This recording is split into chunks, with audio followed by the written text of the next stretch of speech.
today Adrienne shampooed my hair and gave me a condition, and also had very interesting conversations at the same time, posing some very poignant questions.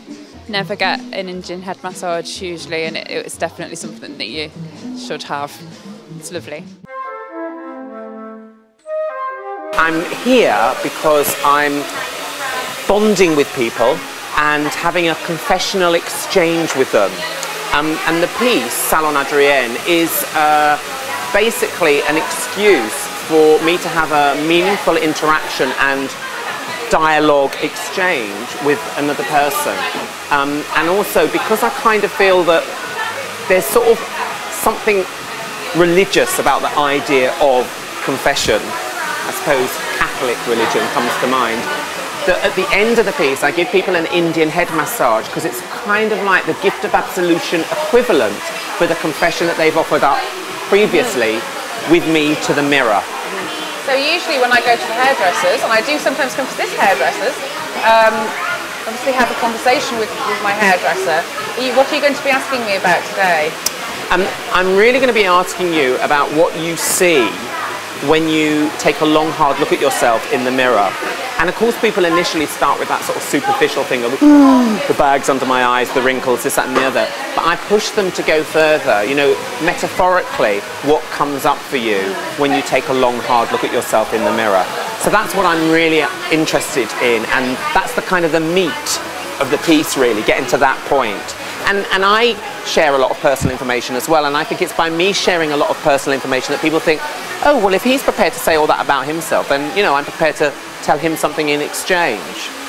But it's interesting, isn't it, how you kind of relinquish sort of like control, don't you? Yeah. Did you have to do any training in blow drying and stuff before you could do this? No. And what always happens, every hairdressers I go to and do this, the juniors are always desperate to tell me that I'm doing it wrong. You're doing it wrong? Yeah. And, you know, even down to like, you're washing the hair wrong and you're not doing this right.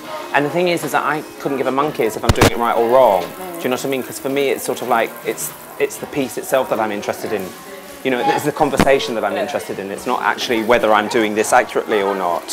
What I find is that women are more prepared than men generally to launch into talking about personal things and personal issues. Men are prepared as well. Actually, what normally happens is, once you kind of open the door a bit, for men to talk about themselves, they'll absolutely go for it. Do you know what I mean? But they kind of have to feel that, I suppose they kind of have to feel a little bit more secure. Yeah, I think that's the main difference I felt.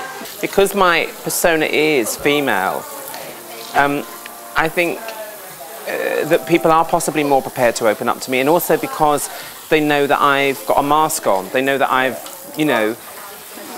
got a kind of disguise, so to speak, and I think they're far more prepared if they're a stranger to open up to me, you know, for those two reasons, that it's feminine, it's a feminine sort of disguise, and also that it is a disguise. And they kind of feel quite secure. Because a lot of people think, certainly when they look at the publicity, that I might be a sort of a gobby, confrontational drag queen. I was a little bit worried, I have to say. Yeah. Clearly you're not, and I feel quite comfortable now, but there is that territory that goes with drag queens. Absolutely, and that is a deliberate thing that I'm playing with, and that I'm sort of subverting, because, you know, people come with certain sort of expectations, but then they go, oh, but actually he's a nice human being, and I can talk, and you know, and he's not going to judge what I'm saying or take the piss out of it. Okay, would you like to follow me, Una? Because this is absolutely a mask for me, completely, yeah. And actually it's interesting because I would say that as Adrian, on a daily basis, if I catch myself in the mirror, I'm not too thrilled. And I often have that experience of going, oh, that's what I look like. Oh, what a shame. Because I think that I should be better looking than I am. And I think the reason why I think that is because I've done a lot of like therapy and stuff in my life, done a lot of internal work, and I feel that like this should reflect that. I'm happy, I love myself. And it doesn't, you know. But as Adrienne, I don't mind looking at myself in the mirror at all. You know, it's like, it's fine. But what I do have is this like momentary thing of like, I look like my mother. And my mother does not wear like over-the-top drag makeup like this, but somehow she's in there somewhere.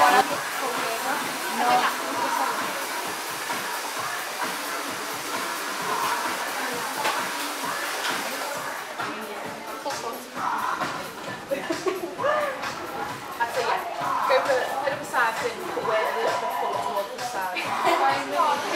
that was a really nice experience.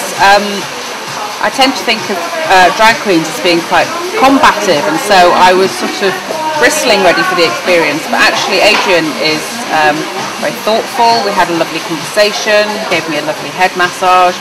We talked about lots of stuff to do with like childhood and family and having your hair washed, so it was a really pleasant, lovely experience.